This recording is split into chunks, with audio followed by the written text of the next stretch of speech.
yang senyum lebar, berbicara tentang kasih dan janji surga. Namun di balik kata manisnya ada tujuan, mencari perpuluhan, itu yang ia mau dapatkan.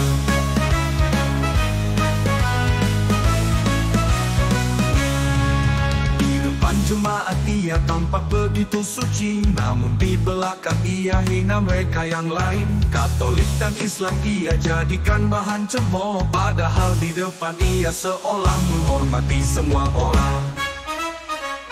Tak tahu malu, sibuk cari perpuluhan, khotbahnya hanya tipu daya yang disimpan. Jadi pendeta tanpa identitas sejati, depan baik belakang hina semua yang berbeda. Sok menasihati orang tentang keluarga, namun anaknya sendiri hidup tanpa arah. Dia berbicara tapi tak pernah berkaca, karena kebenaran hanya sebuah peran yang ia mainkan.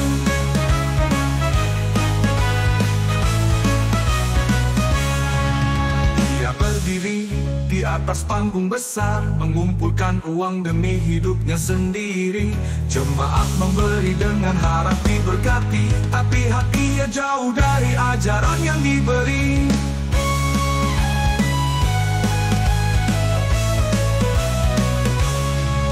Tak tahu malu, sibuk cari perpuluhan, khotbahnya hanya tipu daya yang disimpan. Jadi pendeta tanpa identitas sejati, depan baik belakang hina semua yang berbeda. Sok menasihati orang tentang keluarga, namun anaknya sendiri hidup tanpa arah. Dia berbicara tapi tak pernah berkaca, karena kebenaran hanya sebuah peran yang ia mainkan. Ia berdiri di atas panggung besar, mengumpulkan uang demi hidupnya sendiri. Jemaat memberi dengan harap diberkati, tapi hatinya jauh dari ajaran yang diberi. Tak tahu malu, sibuk cari perpuluhan, khotbahnya hanya tipu daya yang disimpan. Jadi pendeta tanpa identitas sejati, depan baik belakang hina semua yang berbeda. Untuk ada dokter akal bongkar semua, sok menasihati orang tentang keluarga, namun anaknya sendiri hidup tanpa arah. Dia berbicara tapi tak pernah berkaca, karena kebenaran hanya sebuah peran yang ia mainkan. Gilbert, lihatlah dirimu sendiri, semua kata-katamu adalah bayang semu. Janganlah menipu mereka yang tulus dengan janji-janji yang tak kau tepati. Keluarga adalah amanah yang pertama. Sebelum kau bicara soal rumah tangga sempurna, jangan hanya pandai berbicara di atas mimbar, tapi berani untuk menghidupi kebenaran yang nyata. Tak tahu malu, sibuk cari perpuluhan, khotbahnya hanya tipu daya yang disimpan. Jadi pendeta tanpa identitas sejati, depan baik belakang hina semua yang berbeda. Untung ada dokter akal bongkar semua, sok menasihati orang tentang keluarga, namun anaknya sendiri hidup tanpa arah. Dia berbicara tapi tak pernah berkaca. Di dalam Matius 3 nomor 11, aku membaptis kamu dengan air sebagai pertanda pertobatan, tetapi dia, Yesus, yang datang kemudian, dia berkuasa daripadaku. Aku tidak layak melepaskan kasutnya. Yesus akan membaptis Kepas dengan api. Bulu pantatmu habis, bulu alismu, bulu hidungmu, semua habis. Kamu akan menjadi seperti telur, manusia tanpa bulu. Semuanya gondol, alis tak ada, kumis tak ada, jenggot tak ada, rambut tak ada, bulu mata tak ada, bulu ketek gak ada, jambut pun tak ada. Kau akan hidup seperti telur, menggelinding kemana. Di mana-mana sekte Kristen ketika membaptis dengan air, orang itu dicebur, atau dicelup, atau dipercik, atau ditenggelamkan. Banyak itu terjadi. Bahkan gereja membuat kolam untuk baptisan. Dicelup, begitu habis napasnya, diangkat lagi. Haleluya, haleluya, haleluya. Diturunkan lagi, angkat lagi. Haleluya, haleluya, haleluya. Itu kalau dia dibaptis dengan air. Besok hari Yesus datang, Kepas dibaptis dengan api. Gimana? Assalamualaikum warahmatullahi wabarakatuh. Bismillahirrahmanirrahim. Kembali lagi bersama Unirifa. Kali ini akan mereaksi beberapa video yang muncul di kanal YouTube pendeta ataupun para pemuka-pemuka agama Kristiani, teman-teman. Dan kali ini seperti biasa Unirifa akan menanggapi atau ingin menonton bagaimana sih doktrin-doktrin atau pengajaran para pendeta yang berseliweran di laman YouTube. Dan untuk itu kita akan mengkajinya untuk mendapatkan wawasan. Sebelumnya kita intro dulu dong.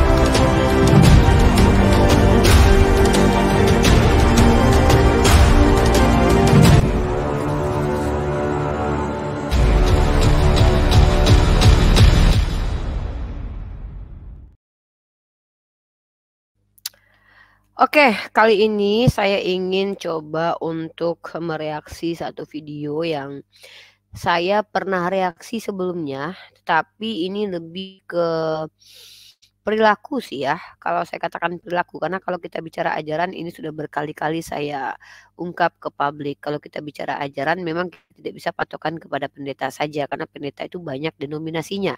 Tapi lebih kita bacakan dalil kitab sucinya dan nanti biarkan para pendeta yang menjelaskan dan para petinggi gereja yang menjelaskan. Kali ini saya ingin mengangkat satu video, teman-teman silahkan dilihat di layar, saya akan tunjukkan. Mungkin teman-teman kalau lihat judulnya itu adalah menikah untuk membahagiakan Kana Galilea Israel. Dan tokoh teman-teman siapa ini? Ini adalah YouTube-nya Gilbert Lumaindong. Mari kita lihat videonya.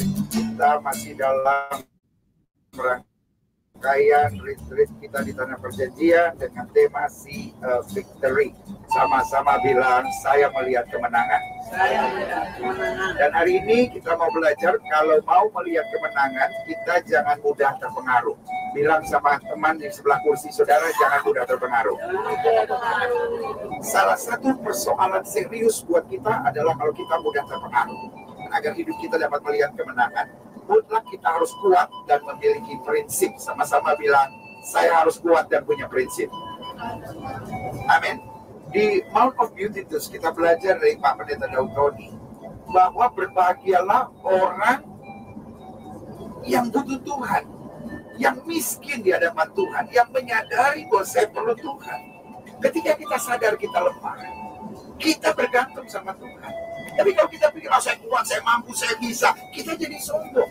Dan di situ awalnya kita mudah terpengaruh.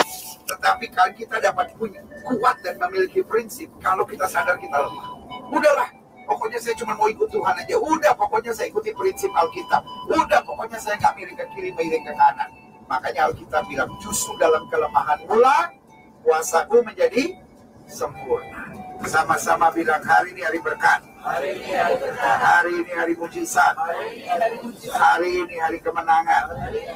Hari ini hari sukacita. Hari ini hari yang baik. Dan diperkenan Yesus Bersin. Sorry, ada ininya dulu ya. Ada iklannya dulu teman-teman, bentar. Kita turunkan dulu. Saya mau di poinnya aja langsung ya. Teman-teman, saya harus pastikan di menit berapa yang ingin saya reaksi. Sabar teman-teman. Saya tanggapi teman-teman, saya harus sampaikan kenapa kita tanggapi ini. Karena saya adalah pendiskusi lintas agama ya.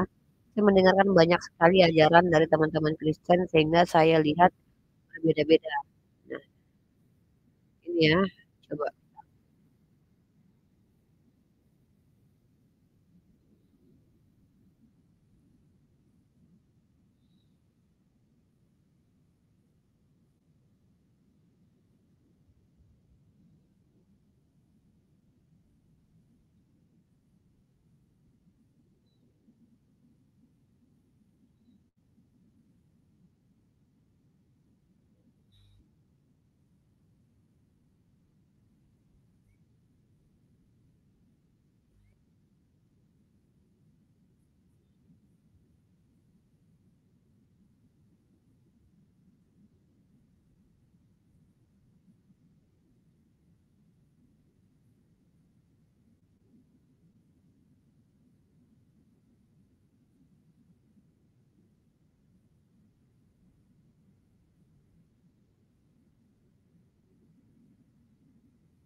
Oke, teman-teman tahu sendiri ya kalau di sini pendeta Gilbert ini adalah orang yang memberkati pernikahan. Sebagai seorang pendeta, dia memberikan wejangan-wejangan, dia memberikan nasihat-nasihat tentang pernikahan.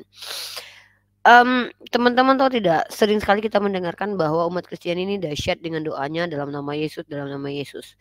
Dan mereka adalah ajaran yang tidak boleh bercerai ya. Apa yang dipersatukan oleh Tuhan tidak boleh diceraikan oleh manusia. Artinya ada larangan untuk tidak boleh bercerai sama sekali. Tapi pada faktanya kejadian-kejadian di rumah tangga itu tidak semanis yang kadang kita inginkan. Banyak hal-hal dan peristiwa-peristiwa yang terjadi ketika kita sedang berumah tangga, dan ini pun dialami oleh pihak Kristen. Dan teman-teman, kalau kita ingin melihat salah satu contohnya, bahkan Pak Pendeta Gilbert pun tidak mampu mendoakan anaknya yang bercerai juga, teman-teman. Mari kita lihat teman-teman, case yang sudah pernah saya bahas kemarin ini, perceraian anaknya Pak Pendeta Gilbert.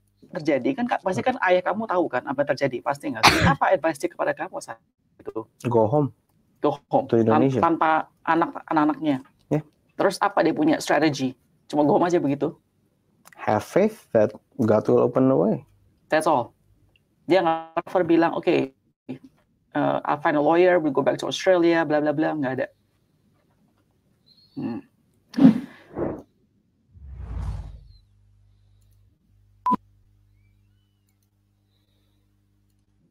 And my family also knows your father as well. Walaupun kita tidak di gereja yang sama ya.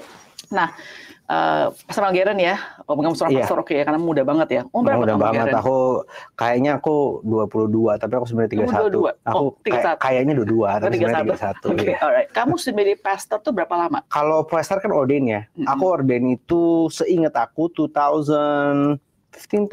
Terus, tapi sebelum itu sudah terus melayani ya sebagai gembala dan planning gereja yang lain. Iya, jadi setelah itu baru melayani sebagai gembala KKR gitu. KKR is like event-event besar gitu. Dan itu karena ayah kamu menginspirasi kamu, Tuhan menginspirasi kamu, benar? Tuhan yang menggerakkan hati saya, Papa yang pave the way. Okay, alright. So I think we have that in common. Sure. Right? Cuma beda bisnis. Iya, ya. Kamu apakah masih tetap jadi pastor di gereja kamu? Pastor kan bahasa Latin artinya gembala, gitu. Nah, jadi kalau kita di bawah organisasi GBI, kita ada tata gereja yang yang menjadi dasarnya.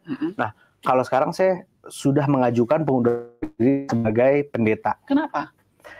Karena saya mau fokus kepada perjuangkan hak saya untuk bertemu anak-anak saya yang dijamin Undang-Undang Indonesia dan juga dijamin Undang-Undang Australia. Nah, saya keluar dari kependetaan itu karena saya lihat gini, pendeta itu bukan sebuah pekerjaan tapi panggilan. It's a calling gitu. Like if you're a businessman, wherever you're placed, you're gonna make money gitu. Tapi ada jiwa fightingnya dan dimanapun saya ditempatkan, saya mau melayani, saya rindu melayani, and I know I will get back soon. Nah, ketika mengundurkan diri, ada 3 hal. Yang pertama, aku jadi nggak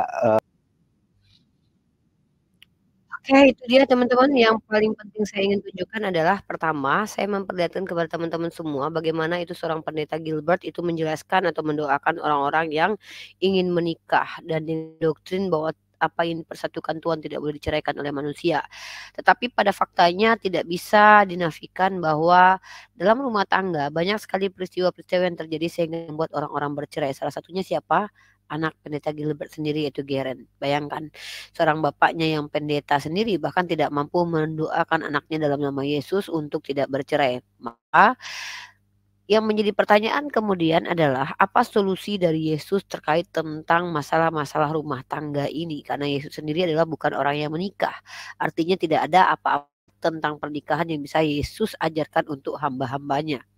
Itu adalah pertanyaan saya secara personal. Yang kedua adalah bagaimana sebenarnya hukum perceraian di dalam iman Kristiani. Apakah mereka berdosa ketika mereka bercerai? Lalu kalau memang mereka berdosa ketika bercerai, bagi mereka yang memiliki permasalahan rumah tangga semacam ini. Lihat teman-teman, dalam gereja Katolik ya. Kita lihat dalam gereja Katolik dulu tentang hukum perceraian. Kalau di dalam Islam itu kalau tidak boleh maka ada dunia dan hukum akhirat. Ya mohon maaf kalau signal saya agak sedikit lelemot ya. Maaf teman-teman karena ini. Nah, teman-teman, saya akan tunjukkan singkat padat saja informasi yang bisa kita dapatkan dalam perselancaran kita di dunia sosial media.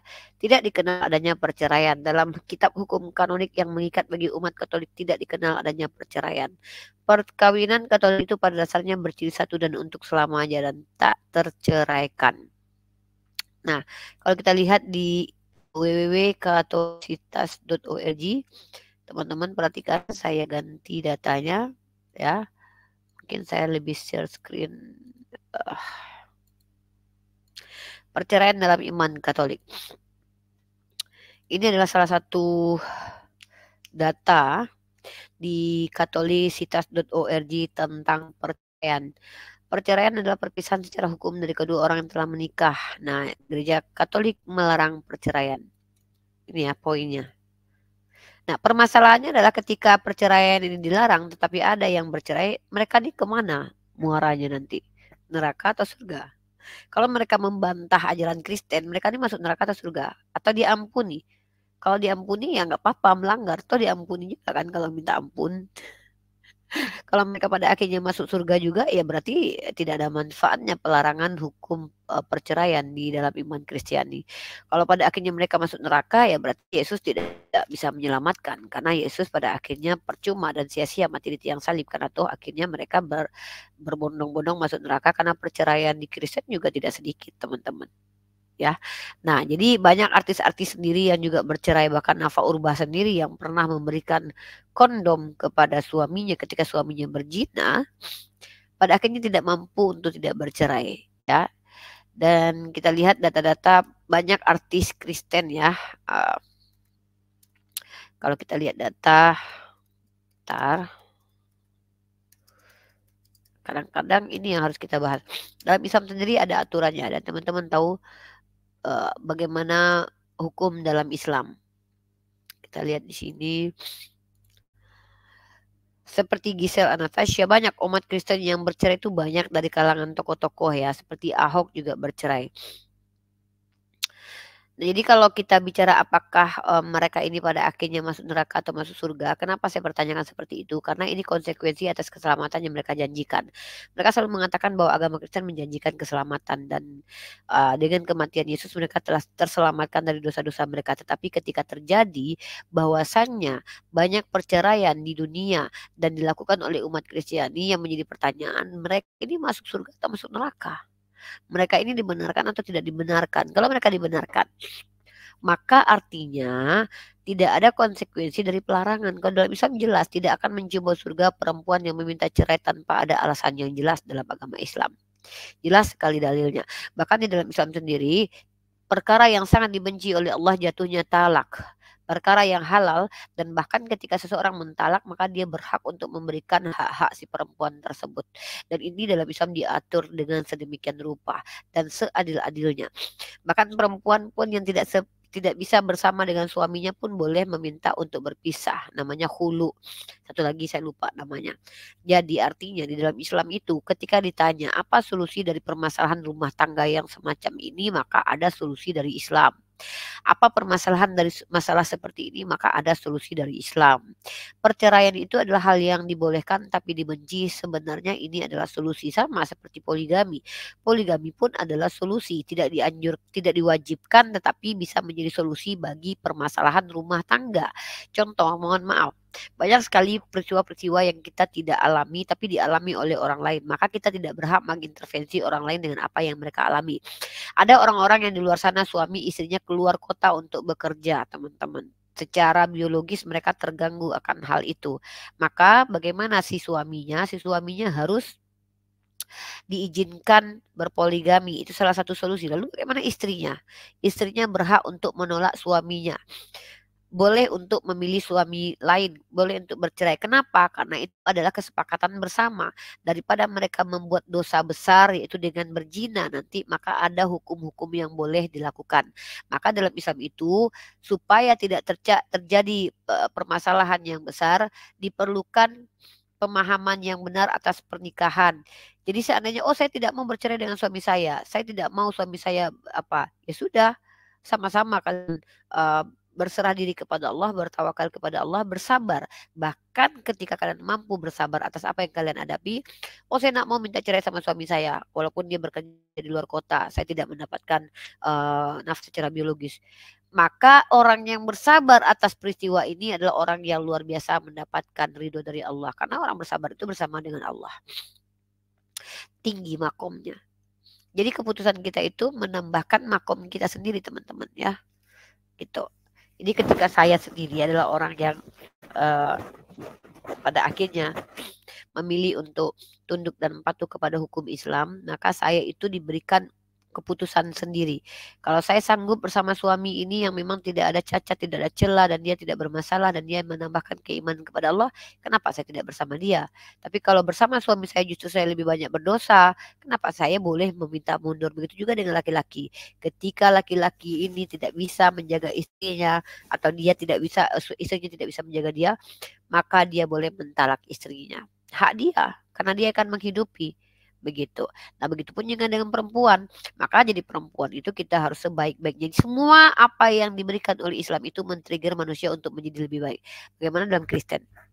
Tidak ada hukum boleh perceraian dalam Kristen. Walaupun seorang perempuan dihajar, tidak dinafkahi oleh seorang pria, maka dia tidak boleh meminta perceraian. Maka apa solusinya? Pikul salib. Setahu saya begitu ya. Ini kawan-kawan saya bilang. Tapi ternyata setelah pikul salib tidak ada juga yang mampu. Contohnya Nafa Urbah. Teman-teman, kenapa saya sering bahas Nafa Urbah? Karena Nafa Urbah adalah salah satu artis yang mengamalkan ajaran kasihi musuhmu. Ya. Di Nafa Urbah. Ntar teman-teman.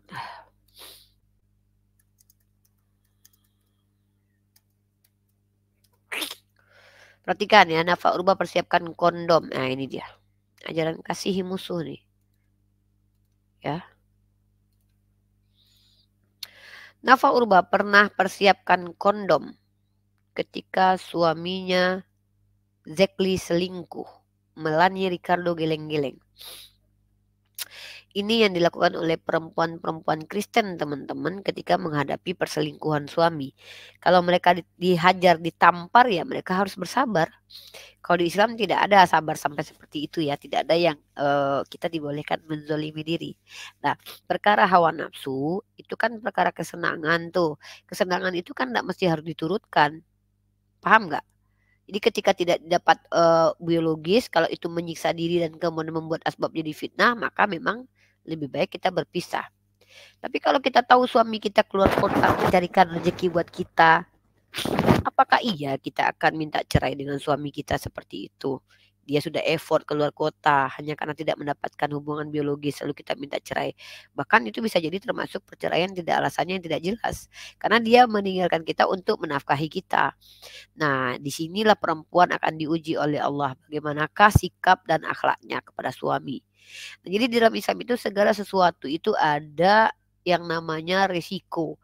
Ada yang namanya konsekuensi. Dan diizinkan memiliki free will untuk memilih untuk tetap bersama suami atau berpisah ketika ada permasalahan-permasalahan yang dialami. Dan bahkan permasalahan-permasalahan yang dialami pun harus jelas permasalahannya. Kalau hanya sekedar tidak suka, maka itu dikembalikan nanti. Apakah itu termasuk perempuan ini kan memiliki psikologis yang berbeda dengan laki-laki. Dan bahkan lebih banyak perempuan meminta bercerai daripada laki-laki. Nah, back to topic. Teman-teman, back to topic. Ketika seorang pendeta besar seperti pendeta Gilbert Lomoindong mencoba menjelaskan bagaimana cara menikah dan bagaimana hikmat menikah dan bagaimana itu filosofi menikah, tetapi ternyata pendeta tersebut gagal untuk menasehati anaknya karena anaknya pada akhirnya bercerai. Pertanyaan saya, apakah ketika Pak Pendeta berdoa dalam nama Yesus ini tidak berfungsi? Bukankah dipastikan Yesus ini kalau berdoa dalam nama Yesus pasti diterima Yesus? Beda kalau kita umat Islam ini, doa yang dikabulkan oleh Allah itu Allah bilang mintalah kepadaku, tapi Allah akan kabulkan doa yang baik buat kita. Nah, ketika Pak Pendeta Gilbert Lumoindong berdoa dalam nama Yesus, kenapa justru anaknya bercerai sementara dia memberkati pernikahan orang lain, teman-teman? Ini menjadi pertanyaan kemudian ya. Nah, teman-teman, mari kita simak dulu apa nasihat Pak Gilbert, dan saya pikir yang lebih paling dinasihati itu adalah anaknya sendiri ya. Karena mungkin kita bingung pada hari ketiga itu apa, saudara-saudara. Jadi dalam bahasa Ibrani, hari pertama artinya Yom Rishon. Yom Rishon itu artinya hari pertama, itu hari Minggu Bapak Ibu. Baru Yom Shini'i. Yom Shini'i itu hari kedua, yaitu hari Senin. Baru hari ketiga namanya Yom Shlishi. Buat orang Yahudi, nanti Bapak Ibu boleh tanya sama driver atau boleh tanya sama guide, bahwa hari ketiga disebut Yom Shlishi. Dan Yom Shlishi mereka percaya sesuai dengan apa yang Alkitab katakan dalam Kejadian, pada hari yang ketiga 2 kali disebut Tuhan menciptakan semuanya baik. Makanya orang Yahudi punya sebuah pepatah, Yom Shlishi Pamaim Kitov. Hari Selasa 2 kali lebih baik. Sehingga ada banyak pernikahan selalu pada hari Selasa atau hari ketiga. Ini sekedar pengetahuan buat Bapak Ibu Saudara sekalian. Kenapa di situ dikatakan pada hari yang ketiga? Karena mereka percaya pernikahan banyak terjadi di hari Selasa. Karena mereka percaya Yom Shlishi Pamaim Kitov. Hari Selasa atau hari ketiga 2 kali lebih baik. Pada hari ketiga ada perkawinan di Kana yang di Galilea. Di tempat ini Bapak Ibu. Dan Ibu Yesus ada di situ. Yesus dan murid-muridnya diundang juga ke perkawinan itu. Ketika mereka kekurangan anggur, Ibu Yesus berkata kepada mereka kehabisan anggur. Buat kita orang Indonesia, kehabisan anggur itu biasa aja Bapak Ibu, tinggal beli. Tetapi jangan salah, pada zaman itu tidak banyak toko-toko anggur menjual anggur. Setiap keluarga mempersiapkan sendiri. Dan kalau Bapak Ibu ada yang penyuka wine, pasti Bapak Ibu mengerti. Anggur itu makin lama makin enak. Makin lama makin baik. Sehingga kalau mereka punya anak-anak, khususnya anak-anak laki-laki, mereka akan mempersiapkan anggur yang terbaik untuk pernikahan anaknya. Karena anggur menggambarkan yang pertama tanggung jawab. Yang kedua, anggur menggambarkan keindahan, kebahagiaan. Jadi buat orang Yahudi, kalau anggur habis itu pertanda buruk. Persoalannya bukan anggurnya habis, tapi mereka percaya akan ada persoalan, akan ada masalah. Anggur habis itu artinya pernikahan mereka diambang kehancuran. Ini anggur habis, pernikahan diambang kehancuran. Jadi kalau yang nggak punya anggur pas nikah gimana itu? Pertanyaannya. Jadi kalau ada orang yang menikah ternyata nggak pakai anggur gitu. Ini kan beliau membawa filosofi orang Yahudi ya guys. Kita coba lanjut. Sesuatu yang sangat berbahaya. Sehingga Ibu Yesus langsung berkata, mereka kekurangan anggur. Ibu Yesus berkata kepada mereka, mereka kehabisan anggur. Kata Yesus kepadanya, mau apakah engkau daripadaku ibu, saatku belum tiba. Saudara-saudara kita yang Katolik, mengapa mereka berdoa memohon kepada Maria? Mereka bukan memohon kepada Maria, mereka memohon kepada Tuhan. Tapi mereka percaya dari ayat ini, kalau mereka bicara kepada ibunya, ibunya akan menyampaikan kepada anaknya. Oke, gini. Jadi kenapa orang Katolik menurut Pak Pendeta Gilbert itu berdoa kepada Maria? Karena apa? Karena nanti Maria bisa membujuk anaknya untuk mengabulkan doanya begitu. Jadi Yesus harus dibujuk dulu kira-kira ya. Dan ketika anaknya walaupun berkata, belum waktuku, tapi karena ibunya yang meminta, Yesus akan mengerjakannya. Tetapi buat sebagian penafsir Alkitab, itu tidak dapat dibuktikan dengan nyata. Kenapa? Karena satu kali mereka bilang sama Yesus, ibumu ada di depan. Lalu Yesus berkata, siapakah ibuku? Mereka yang melakukan firman.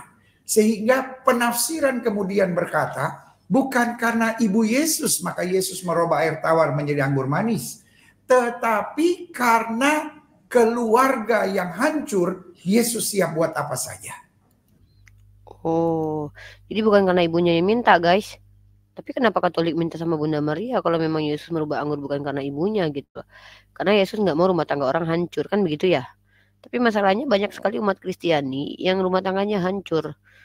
Nah, ini yang menjadi pertanyaan kemudian ketika Yesus menyelamatkan pernikahan orang dengan datang ke muka bumi dan membuat anggur, tapi dia membiarkan pernikahan orang lain hancur dengan apa? Dengan membiarkan begitu saja, padahal mereka sama-sama berdoa dalam nama Yesus. Kan begitu logikanya ya.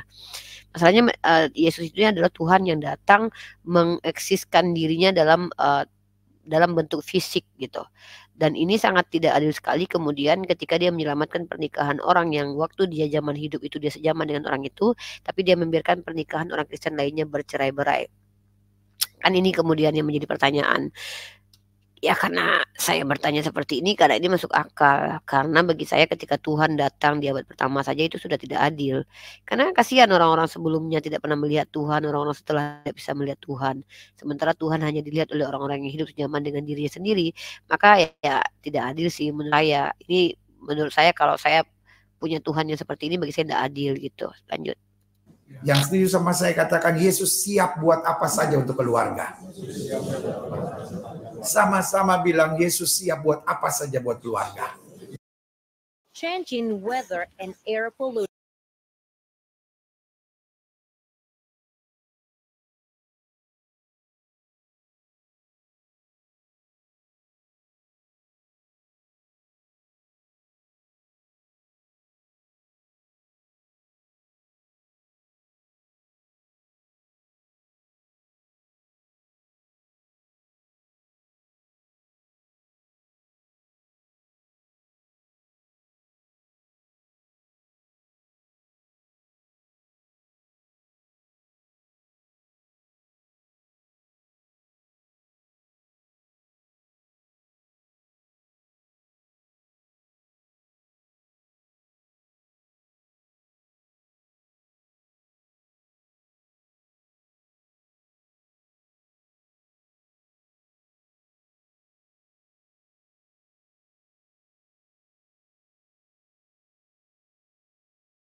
Diputar dengan senyum lebar, berbicara tentang kasih dan janji surga. Namun di balik kata manisnya ada tujuan, mencari perpuluhan itu yang ia mau dapatkan.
menasihati orang tentang keluarga, namun anaknya sendiri hidup tanpa arah. Gibah bicara tapi tak pernah berkaca, karena kebenaran hanya sebuah barang yang ia mainkan. Di dunia ini banyak yang bicara tanpa henti, namun hidup dalam kepalsuan dan kemunafikan. Lihatlah kenyataan di sekitarmu, mungkin waktunya untuk benar-benar menjadi pendeta yang sejati.